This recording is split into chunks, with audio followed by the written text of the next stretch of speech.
حجاج بن یوسف اسلام کی تاریخ کا سب سے ظالم آدمی، جس نے بڑے بڑے صحابہ کو شہید کیا تھا، لاکھوں مسلمانوں کی گردنیں اڑائی اور ایون کعبہ پر پتھر برسائے تھے۔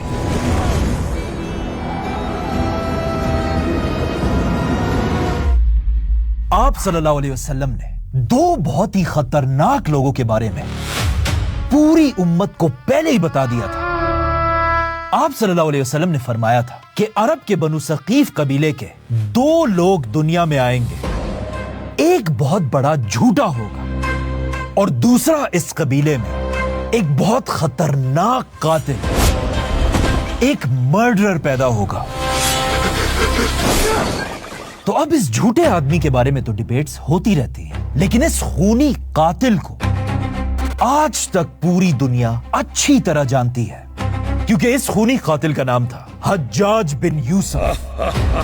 حجاج کوئی ہماری تاریخ کا اچھا انسان نہیں۔ حجاج کے ہاتھوں سینکڑوں تابعین شہید ہوئے۔ And that tyrant is Al-Hajjaj bin Yusuf. حجاج بن یوسف آج سے 1400 سال پہلے ایک بہت ہی خطرناک دور میں پیدا ہوا تھا، کیونکہ حجاج جب پیدا ہوا اس وقت دنیا میں مسلمانوں کا پہلا فتنہ چل رہا تھا۔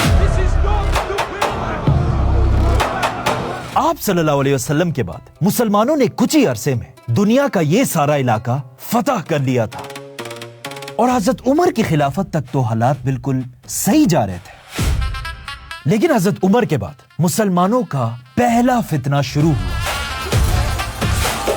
پہلی بار مسلمانوں کے ہی آپس میں بڑی بڑی جنگیں ہونے لگی۔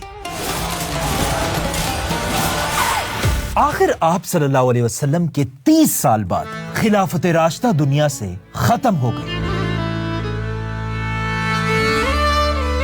اور ایگزیکٹ اسی سال جس سال خلافت راشدہ ختم ہوئی، مکہ کے پاس ہی ایک علاقے طائف میں بنو ثقیف قبیلے میں ایک بچہ پیدا ہوا، جس کا نام رکھا گیا حجاج بن یوسف۔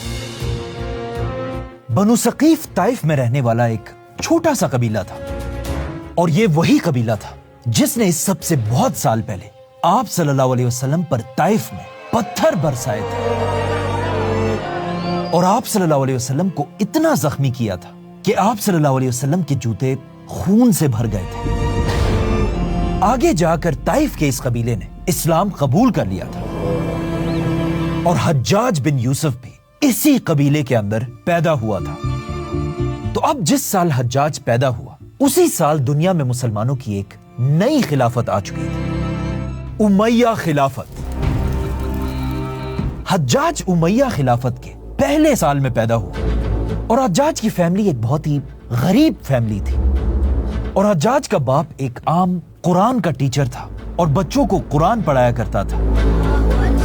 حجاج کا باپ چاہتا تھا کہ اس کا بیٹا حجاج بھی بڑا ہو کر قرآن کا ایک ٹیچر بنے، لیکن حجاج کو بچپن سے ان چیزوں سے زیادہ کچھ اور چیزوں میں انٹرسٹ تھا، فوج، طاقت اور تخت۔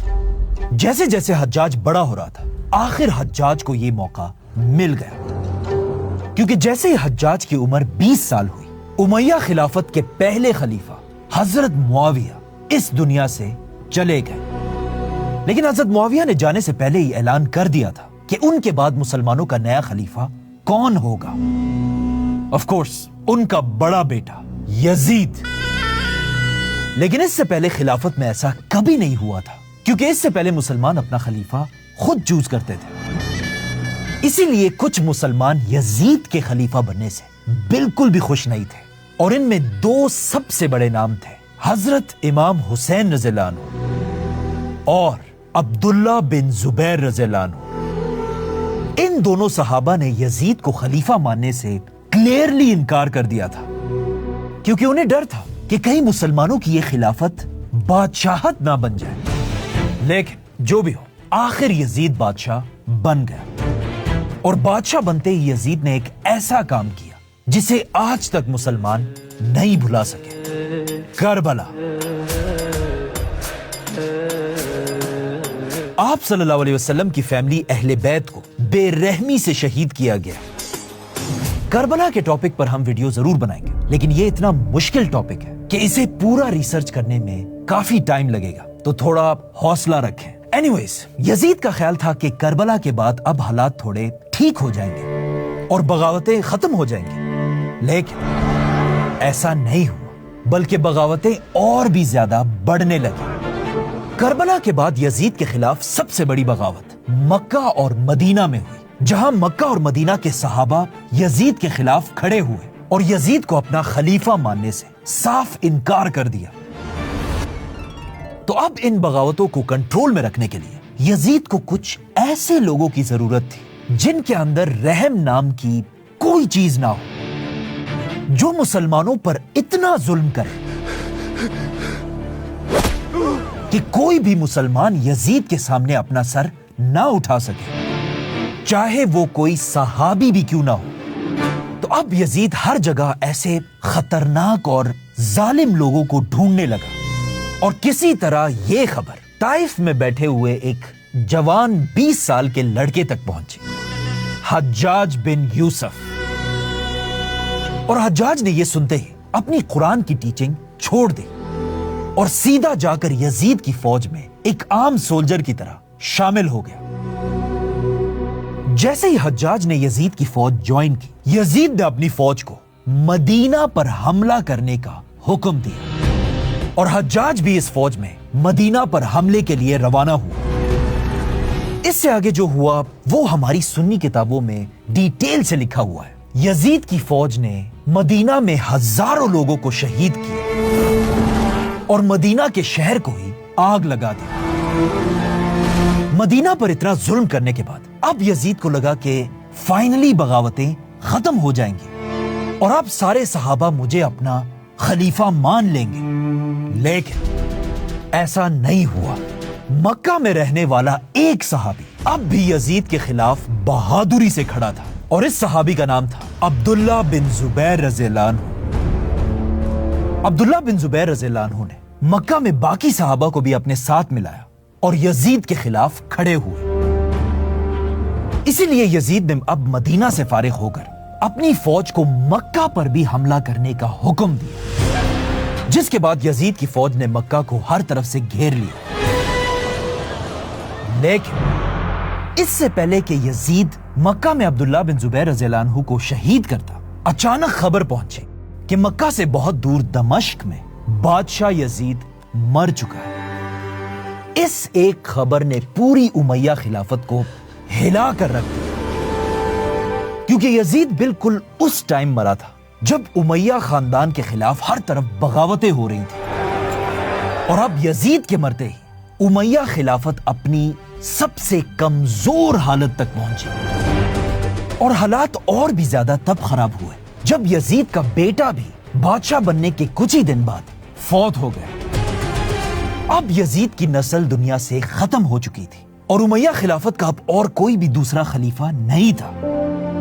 اسی لیے یہاں پر ایک بہت بڑا چینج آیا. لوگ امیہ خلافت کو چھوڑ کر عبداللہ بن زبیر رضی اللہ عنہ کے ہاتھ پر خلافت کی بیعت کرنے لگے. یہاں سے سارے حالات بالکل بدلنے لگے، کیونکہ آہستہ آہستہ امیہ خاندان کی طاقت کم ہونے لگی اور عبداللہ بن زبیر رضی اللہ عنہ مسلمانوں کے اصل طاقتور خلیفہ بننے لگے. ایجپٹ، عراق، ایران، حجاز، یمن، سب نے عبداللہ بن زبیر رضی اللہ عنہ کو اپنا نیا خلیفہ ڈکلیئر کیا. یہاں تک کہ عبداللہ بن زبیر رضی اللہ عنہ کے نام سے ایک نئی کرنسی بھی شروع ہو چکی تھی. اور کچھ دیر کے لیے واقعی میں ایسا لگنے لگا کہ امیہ خلافت اب ختم ہو جائے گی اور ایک بار پھر دنیا میں خلافت راشدہ جیسی ایک نئی خلافت بنے گی، جس کا کیپٹل اس بار مکہ ہوگا. مسلمان خلیفہ عبداللہ بن زبیر رضی اللہ عنہ کے ہاتھ پر بیعت کرنے لگے. لیکن اب بھی امیہ خاندان کے کچھ وفادار لوگ ایسے تھے جنہوں نے حضرت عبداللہ بن زبیر کے ہاتھ پر بیعت نہیں کی، جن میں سب سے بڑا اور خطرناک نام تھا حجاج بن یوسف.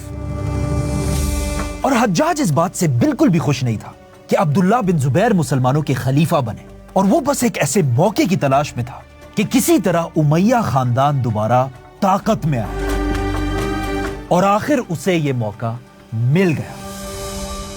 جیسے ہی عبداللہ بن زبیر رضی اللہ عنہ کی طاقت اپنی پیک پر پہنچی، یہاں سے سب کچھ بدلنے لگا، کیونکہ دمشق میں امیہ خاندان کا ایک نیا لیڈر آیا، عبد الملک بن مروان۔ عبد الملک جب بادشاہ بنا، دنیا کے زیادہ تر مسلمان عبداللہ بن زبیر رضی اللہ عنہ کے ساتھ کھڑے تھے، اسی لیے عبد الملک کو پہلے ہی دن سے بہت ہی وفادار اور خطرناک جنرل کی ضرورت تھی جو عبداللہ بن زبیر رضی اللہ عنہ کو ہرا سکے، اور آخر اسے یہ جنرل مل گیا۔ ایک دن عبد الملک نے اپنی فوج کو حکم دیا کہ سب ایک علاقے سے دوسرے علاقے کی طرف جاؤ، لیکن جب اس کی فوج تک یہ بات پہنچی، انہوں نے بادشاہ عبد الملک کی بات کو سیریس نہیں لیا اور آرام سے ادھر بیٹھے رہے اور آپس میں مذاق کرتے رہے۔ اچانک ان فوجیوں کے پاس حجاج بن یوسف آیا اور ان سے کہا، تمہیں پتا نہیں ہے بادشاہ نے حکم دیا ہے، اٹھو اور چلو، کیوں یہاں پر بیٹھے ہوئے ہو؟ اٹھو اور چلو، کیوں یہاں بیٹھے ہو؟ یہ سن کر فوج کے لوگ حجاج پر ہنسنے لگے، بلکہ ایک نے تو حجاج کو گالی بھی دی۔ ابے چل اپنا کام کر۔ یہ سن کر حجاج کو غصہ آیا اور وہ وہاں سے چلا گیا۔ کچھ دیر بعد حجاج اپنے ساتھیوں کے ساتھ واپس آیا اور ان سب کو کوڑے مارنے لگا اور ان سب کے ٹینٹس کو آگ لگانے کا حکم دیا۔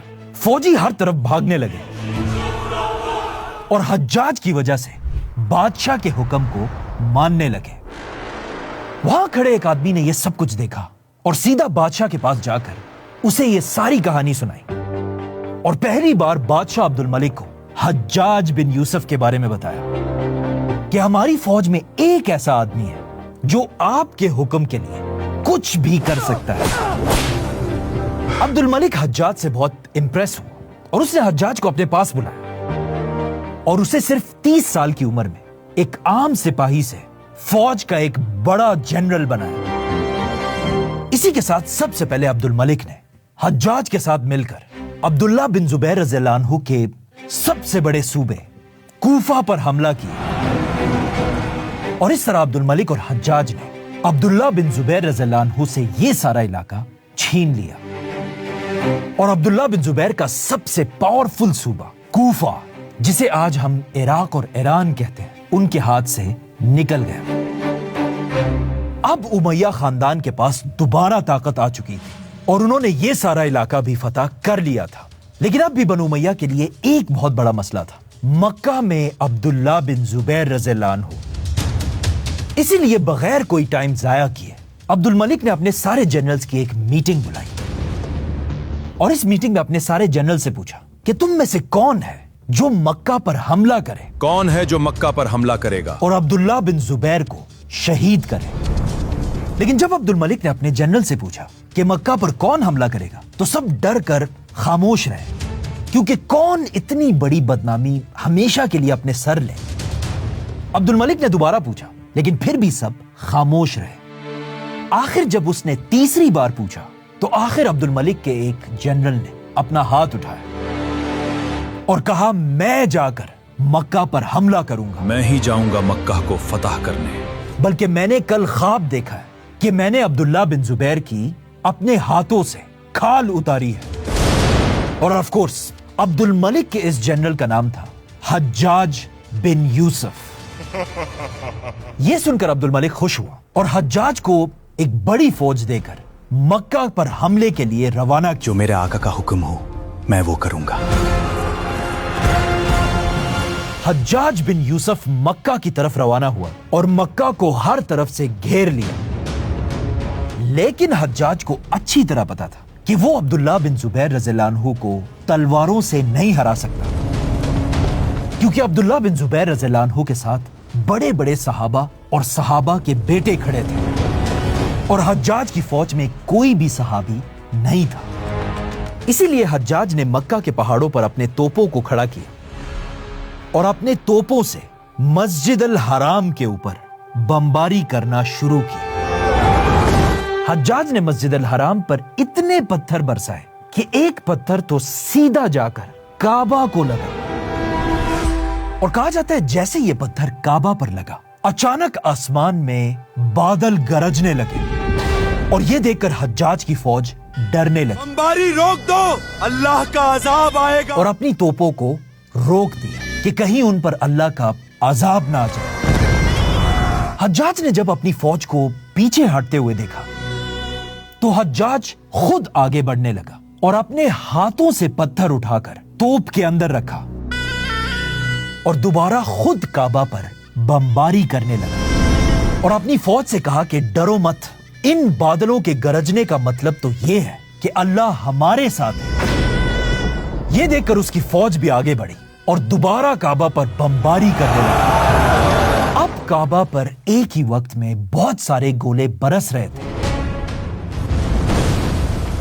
जिसे देखकर मक्का के लोग काबा से दूर भागने लगे। लेकिन इस सारी बमबारी के दौरान सिर्फ एक आदमी काबा के पास खड़े होकर नमाज पढ़ रहा था, खलीफा अब्दुल्ला बिन जुबैर रज़ियल्लाहु अन्हु। आहिस्ता आहिस्ता हज्जाज की फौज मक्का के सेंटर की तरफ बढ़ने लगी और हालात इतने खराब हुए कि सबको समझ आ गई कि अब खलीफा अब्दुल्ला बिन जुबैर रज़ियल्लाहु अन्हु हज्जाज के हाथों से नहीं बचेंगे। इसीलिए यहां पर बहुत सारे लोग अब्दुल्ला बिन जुबैर रज़ियल्लाहु अन्हु को छोड़कर चले गए और अब्दुल्ला बिन जुबैर अपने कुछ ही साथियों के साथ आखिर तक खिलाफत को बचाने के लिए खड़े रहे। और आखिर एक दिन अब्दुल्ला बिन जुबैर रज़ियल्लाहु अन्हु आखिरी बार अपनी मां से मिलने गए। उन्होंने अपनी मां अस्मा बिनते अबू बकर रज़ियल्लाहु अन्हु को सलाम किया और कहा, मां मुझे लगता है आज मेरी जिंदगी का आखिरी दिन है। मां मेरी फिक्र ना कर। अब्दुल्ला बिन जुबैर रज़ियल्लाहु अन्हु की मां कोई आम औरत नहीं थी, बल्कि वो इस्लाम के पहले खलीफा अबू बकर रज़ियल्लाहु अन्हु की बड़ी बेटी थी चंद है तू और उम्मुल मोमिनीन हजरत आयशा रज़ियल्लाहु अन्हा की बड़ी बहन थी। याद तो जब अब्दुल्ला बिन जुबैर रज़ियल्लाहु अन्हु ने अपनी मां से कहा कि आज मेरी जिंदगी का आखिरी दिन है, गरमाहट तो उनकी मां अबू बकर रज़ियल्लाहु अन्हु की बेटी ने उन्हें रोका नहीं, बल्कि उन्हें बहुत सारी दुआएं दी और कहा, जाओ और आखिरी दम तक लड़ो। इसी के साथ अब्दुल्ला बिन जुबैर रज़ियल्लाहु अन्हु अपनी तलवार उठाकर हज्जाज बिन यूसुफ से लड़ने के लिए अपने घर से निकले, जिसके बाद कुछ ही देर में खलीफा हजरत अब्दुल्ला बिन जुबैर रज़ियल्लाहु अन्हु को शहीद कर दिया गया। लेकिन ये हज्जाज इतना जालिम इंसान था कि अब्दुल्ला बिन जुबैर रज़ियल्लाहु अन्हु को शहीद करने के बाद भी उसका गुस्सा ठंडा नहीं हुआ। उसने अब्दुल्ला बिन जुबैर रज़ियल्लाहु अन्हु का सर काट के उनके जिस्म को मक्का के एक खंबे पर उल्टा लटका दिया, ताकि सारे मुसलमान ये बात अच्छी तरह जान लें कि बनु उमय्या खानदान के खिलाफ खड़े होने का अंजाम क्या होता है। लेकिन इससे भी हज्जाज का गुस्सा कम नहीं हुआ। हज्जाज ने हुक्म दिया कि अब्दुल्ला बिन जुबैर की मां अबू बकर रज़ियल्लाहु अन्हु की बेटी अस्मा को मेरे पास लाया जाए। जब उन तक खबर पहुंची तो हज़रत अस्मा ने कहा कि मैं हज्जाज के पास नहीं जाऊंगी। हज्जाज को जब इसका पता चला, उसने हुक्म दिया कि अबू बकर रज़ियल्लाहु अन्हु की बेटी को बालों से घसीटकर मेरे पास लाया जाए। मेरे पास लाओ उसको। लेकिन हज़रत अस्मा ने कहा, कर लो, अगर मुझे बालों से घसीट कर भी लेकर जाओगे तब भी मैं नहीं जाऊंगी। ये सुनकर हज्जाज को और भी गुस्सा आया और वो खुद चलकर अब्दुल्ला बिन जुबैर रज़ियल्लाहु अन्हु की मां के घर पहुंचा। हज्जाज की एक आदत थी, वो अब्दुल्ला बिन जुबैर रज़ियल्लाहु अन्हु का मजाक उड़ाते हुए अब्दुल्ला बिन जुबैर रज़ियल्लाहु अन्हु को दो कमरबंद वाली का बेटा कहा करता था, मतलब दो बेल्ट पहनने वाली का बेटा। तो अब जब हज्जाज अब्दुल्ला बिन जुबैर रज़ियल्लाहु अन्हु की मां के पास आया तो उनकी मां ने हज्जाज से कहा कि मैंने सुना है तुम मेरा मजाक उड़ाते हुए मुझे दो कमरबंद वाली कहते हो। तुम्हें पता है लोग मुझे ये नाम क्यों कहते हैं? क्योंकि जब हिजरत के वक्त रसूलुल्लाह सल्लल्लाहु अलैहि वसल्लम और मेरे वालिद अबू बकर रज़ियल्लाहु अन्हु मक्का वालों से दूर एक गारे सूर में बैठे थे, तो मैं उनके लिए रोजाना खाना लेकर जाती थी। उस वक्त एक बेल्ट मैंने अपने कपड़ों के लिए पहनी होती थी और दूसरी से मैंने आप सल्लल्लाहु अलैहि वसल्लम का खाना बांधा होता था। ये कितनी फख्र की बात थी, लेकिन आज हज्जाज इसी बात का मजाक उड़ा रहा था। हज्जाज ने हजरत अस्मा से कहा कि क्या तुमने देखा मैंने तुम्हारे गुमराह बेटे के साथ क्या किया है? तो हजरत अस्मा ने कहा, हाँ, तुमने मेरे बेटे की दुनिया तबाह की है और मेरे बेटे ने तुम्हारी आखिरत। और रसूलुल्लाह सल्लल्लाहु अलैहि वसल्लम ने हमें पहले ही बताया था कि बनु सकीफ कबीले में एक झूठा आएगा और एक जालिम आदमी आएगा।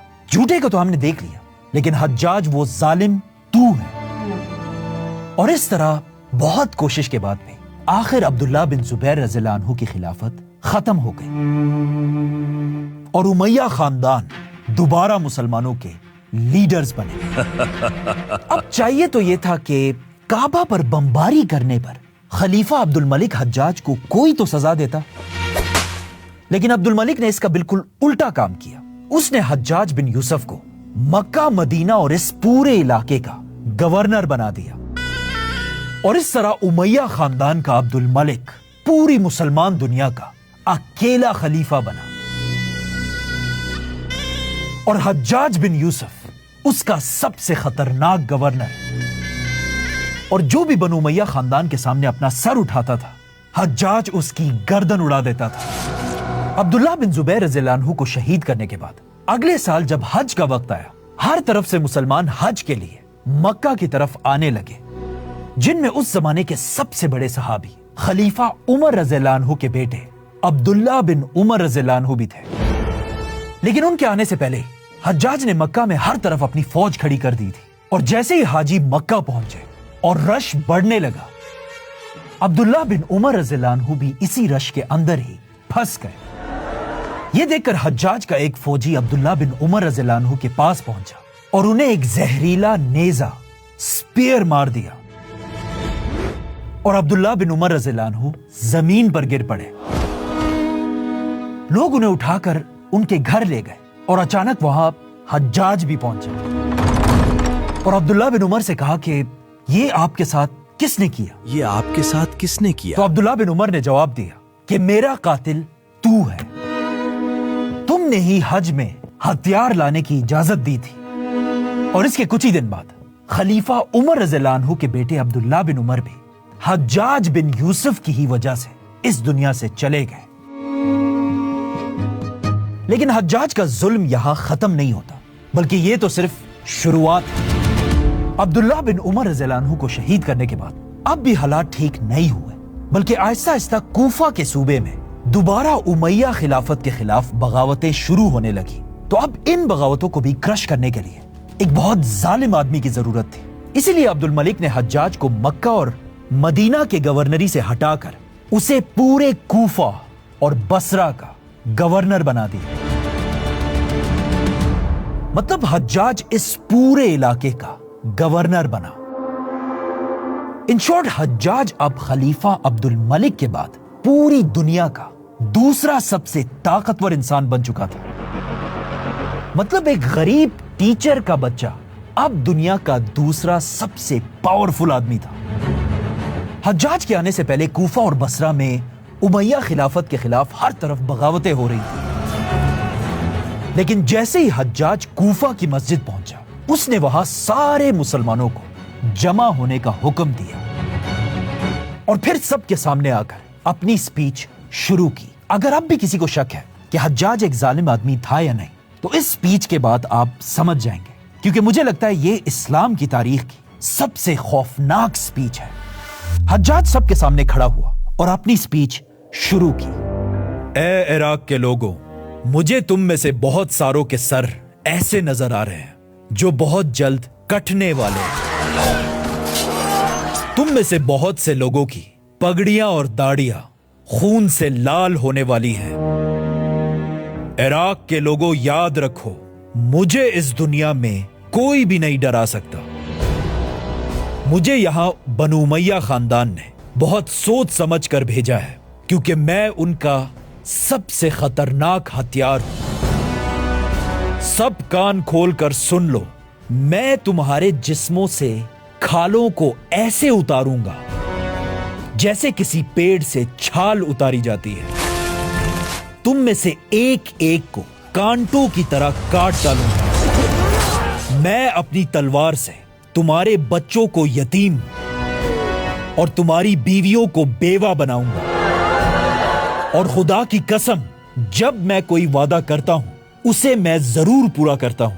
और मैं कसम खाता हूं अगर 3 दिन के अंदर अंदर तुम लोग ठीक ना हुए तो मैं तुम में से एक एक की गर्दन उड़ा दूंगा और उसकी सारी जायदाद छीन लूंगा। इसके बाद हज्जाज ने खलीफा अब्दुल मलिक का लेटर खोला और सबके सामने पढ़ने लगा। लेटर का पहला वर्ड था अस्सलामु अलैकुम। जब हज्जाज ने इसे पढ़ा और कहा अस्सलामु अलैकुम, सलामु अलैकुम, लोग बिल्कुल खामोशी से उसे देख रहे थे। तो हज्जाज ने ऊपर देखा और कहा अमीरुल मोमिनीन तुम्हें सलाम कह रहे हैं और तुम लोग चुप करके बैठे हो। काटो तुम सबकी गर्दनें, काटो तुम सबकी गर्दनें। ये देखकर सब चीख चीख कर कहने लगे। इस तरह इस जालिम हज्जाज ने अपनी गवर्नरी शुरू की और एक के बाद एक बगावत को बहुत ही जुल्म से क्रश करने लगा। लेकिन जैसे ही हज्जाज गवर्नर बना, कूफा में हज्जाज के खिलाफ एक और बड़ी बगावत हुई, जिसमें एक बार फिर बहुत सारे सहाबा शामिल थे, जिनमें सबसे बड़े सहाबी थे रसूलुल्लाह सल्लल्लाहु अलैहि वसल्लम की खिदमत करने वाले अनस बिन मालिक रज़ियल्लाहु अन्हु। ये बगावत एक बहुत बड़ी बगावत थी, लेकिन लोग चाहे जितनी भी कोशिश कर लें, एक जालिम और खूनी जनरल को उसकी कुर्सी से हटाना कोई आसान काम नहीं होता। हज्जाज ने यह बगावत भी बुरी तरह क्रश कर दी और यह बगावत खत्म करने के बाद हज्जाज ने अनस बिन मालिक रज़ियल्लाहु अन्हु को अपने पास बुलाया और उनकी सख्त बेइज्जती की। इस बुक से मैं आपको एग्जैक्ट लाइंस पढ़ के सुनाता हूं और फिर आप खुद फैसला करें कि हज्जाज कैसा आदमी था। हज्जाज ने अनस बिन मालिक रज़ियल्लाहु अन्हु से कहा, ऐ गंदे आदमी, हर फितने में तू सबसे आगे आगे होता है। कभी आशस के साथ खड़ा होता है, कभी अब्दुल्ला बिन जुबैर के साथ खड़ा होता है और कभी अली के साथ खड़ा होता है। क्योंकि हज्जाज रसूलुल्लाह सल्लल्लाहु अलैहि वसल्लम के खानदान अहले बैत से बहुत नफरत करता था और स्पेशली हजरत अली, हसन और हुसैन रज़ियल्लाहु अन्हु से। अनस रज़ियल्लाहु अन्हु ने एक नरम लहजे में हज्जाज से पूछा, ये तुम किससे ऐसे बातें कर रहे हो? क्योंकि हजरत अनस इस वक्त दुनिया के आखिरी सहाबा में से एक थे और बाकी सारे सहाबा फौत हो चुके थे। इसीलिए हजरत अनस ने कहा कि तुम किससे ऐसे बातें कर रहे हो? लेकिन हज्जाज ने पता इसका क्या जवाब दिया। हज्जाज ने हजरत अनस बिन मालिक रज़ियल्लाहु अन्हु से कहा, ओ बहरे, मेरी आवाज नहीं आ रही क्या? मैं तुमसे ही बात कर रहा हूं। बहरे, सुनाई नहीं दे रहा। अगेन ये सब सुन्नी किताबें हैं और इन सारी किताबों का रेफरेंस डिस्क्रिप्शन में लिखा हुआ है। इसके बाद हज्जाज ने सारे बगावत करने वालों को अपने सामने जमा किया और सबको कहा कि मैं तुम लोगों को सिर्फ तब ही माफ करूंगा जब तुम सबके सामने आकर कहोगे कि मैं मुसलमान नहीं बल्कि एक काफिर हूं। तुम सब काफिर हो, काफिर। हज्जाज बिन यूसुफ ऐसा इसलिए कर रहा था कि वो मुसलमानों की इस बगावत को एक गैर मुस्लिम किसी और कंट्री की साजिश कहकर लोगों को इस बगावत से दूर कर दे। हालांकि ये कोई साजिश नहीं थी बल्कि मुसलमानों का ही गुस्सा था। बागियों ने एक लंबी लाइन बनाई और एक एक करके हज्जाज के सामने पेश होने लगे और हर एक हज्जाज के सामने आकर कहने लगा कि मैं काफिर नहीं, मुसलमान हूं। मैं तो एक मुसलमान हूं। और हज्जाज हर एक की गर्दन काटने लगा। इस तरह हज्जाज ने बहुत सारे मुसलमानों को शहीद किया, लेकिन कुछ दरमियान में ऐसे भी थे जिन्होंने हज्जाज के डर से अपने आप को काफिर कहा। मैं काफिर हूं। और एक तो हज्जाज से इतना डरता था कि उसने हज्जाज के सामने खड़े होकर कहा कि मैं कोई आम काफिर नहीं, मैं फिरौन से भी बड़ा मैं काफिर। तो फिरौन से भी बड़ा काफिर हूं। आखिर हज्जाज के इन सारे जुल्मों की वजह से आहिस्ता आहिस्ता बगावतें खत्म होने लगी और मुसलमान इस खिलाफत में डर और खौफ के साथ अपनी जिंदगियां गुजारने लगे। तो अब जब बगावतें खत्म हो चुकी थी तो एक बार फिर मुसलमानों की एम्पायर का साइज और भी बढ़ने लगा और इसी दौर में हज्जाज के एक भतीजे ने पहली बार हिंदुस्तान पर हमला किया और पहली बार सिंध को फतह किया, जिसका नाम था मुहम्मद बिन कासिम।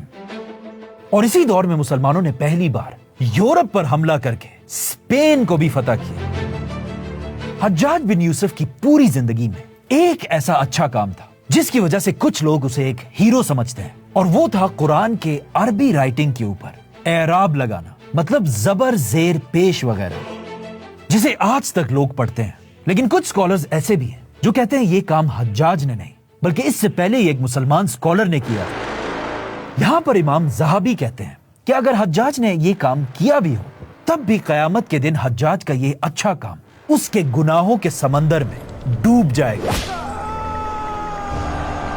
آخر 22 سال تک مسلمانوں پر ظلم کرنے کے بعد حجاج کی زندگی کے آخری دن قریب آئے، لیکن جانے سے پہلے حجاج نے ایک اور بہت بڑے نیک مسلمان کو بری طرح شہید کیا تھا، سعید بن جبیر۔